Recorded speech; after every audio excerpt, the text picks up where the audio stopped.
The centuries have passed, as softly as dust settling on parchment. The cathedral still stands, though old and weathered, its windows replaced, its spires touched by lightning, its stones worn smooth by thousands of hands. But beneath all the changes, something remains unchanged. The stairwell, the curve in the wall, and the lantern, still glowing. Few remember how to find it now. The old path has been sealed by scaffolds, lost behind a new archive of glass and steel. Modern lights hum above, but if you walk quietly through the nave, past the new visitors' plaques, past the velvet ropes and tour guide signs, you might notice a breeze where there should be none, a hush that seems a little too still. And if you follow it, up a narrow set of stairs, few feet still tread, you'll find her. Her name is Morel. She isn't old, but her soul has the weight of patience. She is the last lightkeeper, though no one calls her that. Officially, she's an archivist, tasked with documenting and preserving the lesser-known corners of the cathedral. But she knows her real work. She found the lantern 5 winters ago, while tracing the path of an old gargoyle carving, rumored to be one of the earliest. And when she saw the light, soft, pale, steady, something inside her stilled and settled and stayed. Morel doesn't speak of it. She simply returns. Each week, each season, she dusts the stone around the lantern. She takes careful notes in a little leather-bound journal, and sometimes, when no one is near, she brings something small, a feather, a shell, a folded piece of paper. She never lights the lantern. She doesn't need to. It glows. Still, one autumn night, she finds a small object left at the base, a glass bottle, clouded with age, inside air. She doesn't know its meaning, but she doesn't move it, just places her hand beside it and smiles. She doesn't need to understand, only to remember. And that is what the lantern is for.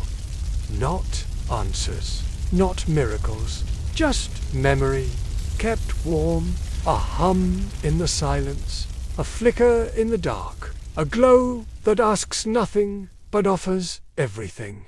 Now Morel speaks softly. To the lantern, to the space. Tonight, she whispers, I think it remembers more than I ever will. Then she leans back and closes her eyes, just for a moment. But in that moment, 1,000 stories curl around her, soft as smoke. She feels Corwin's hands, Linnet's steps, the pilgrim's breath, the jars, the ring, the red flute's hum, the gargoyle watching still, and the light quiet, eternal. She opens her eyes slowly. The lantern is steady, not brighter, not fading, just present. She writes one final line in her journal. This light is not of fire. It is of memory made kind. Downstairs, the world is louder. There are digital maps, echoing footsteps, the sound of someone coughing into a scarf. But up here, above it all, Morel blows out her candle and lets the lantern glow alone, one last time, before she locks the stairwell door behind her. Years from now, someone else will find it, a visitor who took a wrong turn and stepped through the hush. They'll see the glow, feel the warmth, and know nothing, but remember everything, because light like this never truly fades. And so, dear dreamer, this is the end of the story, but not the end of the lantern. It still glows in every quiet part of you that aches gently for something unnamed. You don't need to light it. It already knows. You only need to close your eyes and rest. The light will keep. You are safe. You are remembered. And you are home. Sleep now. Sleep well. stone forgets nothing. Not truly. It remembers where hands have rested, where tears once fell, where songs were hummed softly in passing without even knowing they were heard. And though stone cannot speak, it can glow and guide and hold. The lantern carved long ago by a quiet mason named Corwin has been holding things for centuries, but now it is beginning to feel. The change begins on a rainy evening. Just as the cathedral doors creak closed for the night, a storm is coming. Not loud, but steady. A quiet, soaking rain that seeps into everything. The lantern is used to quiet, but not to this. There is a warmth growing, not just from within, but around. A hum so faint you could mistake it for breath. For the first time, the lantern dreams without anyone near it. It dreams of Corwin's hands. Younger now, his fingers moving fast as he carved, his brow furrowed in concentration. But this time, Corwin looks up, and he smiles. Not at anyone, not at anything.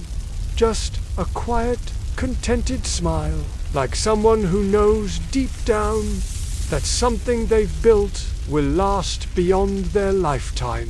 The lantern glows a little brighter. Outside, the rain softens. Somewhere far away, the gargoyle Avel, still perched high above, feels this shift. His wings do not move, but the air around him stills, like the pause between two thoughts. Below, in the modern archives, a child tugs at her teacher's coat. "There's a light up there," she says, pointing to the old wall no one uses anymore. Her voice is soft, barely above a whisper. "A candle, maybe. It's flickering." The teacher glances, sees nothing, and gently guides her on. But the child keeps looking back and smiles, just a little. That night, the lantern dreams again. This time, not of anyone it remembers, but of someone yet to come. Someone with soot on their hands and a chisel tucked into their belt. Someone humming a new melody, but walking the old steps. Someone who will carve again. Not in the cathedral, but in another place. Another lantern, another light, another beginning.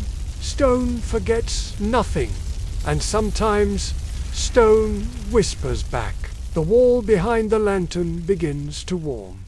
Not crack, not shift, just listen. The memory it holds is ready to pass on, not as a story, not as a legend, but as a seed. Years later, when the cathedral is undergoing restoration, a young apprentice named Theo is assigned to assess the old stairwell. He walks up slowly, careful not to disturb anything. He sees the lantern, feels the warmth, the hush, the weight of quiet memory, and he knows, without needing words, he doesn't touch it. He simply sits near it and sketches, page after page, trying to capture something he doesn't quite understand. Yet, he doesn't show the sketches to anyone. But one evening, in his own workshop, he begins carving just a small shape, not for any commission, just for himself, a simple lantern, cupped in stone hands. Inside it, a hollow where no flame will go, only light, only memory. He doesn't know why he's doing it, but it feels like something asked to be remembered, and he said yes. In the cathedral, the old lantern flickers once, then returns to stillness. It is not dimming, it is not fading, it is becoming not just a guardian of memory, but the first of many. And so now, as you return to rest, to that soft place where your thoughts drift light as dust, know this. Somewhere, in a quiet place, your memory is being held by stone. By the breath between one heartbeat and the next, the lantern remembers you, too. Even if you've never touched its glow. Even if all you've ever done is hope, quietly, for a little warmth in the dark. The light is still there. And when you sleep tonight, You do not sleep alone. You are watched, held, remembered, because some dreams were never meant to be lost, only passed on, in warmth, in silence, in light.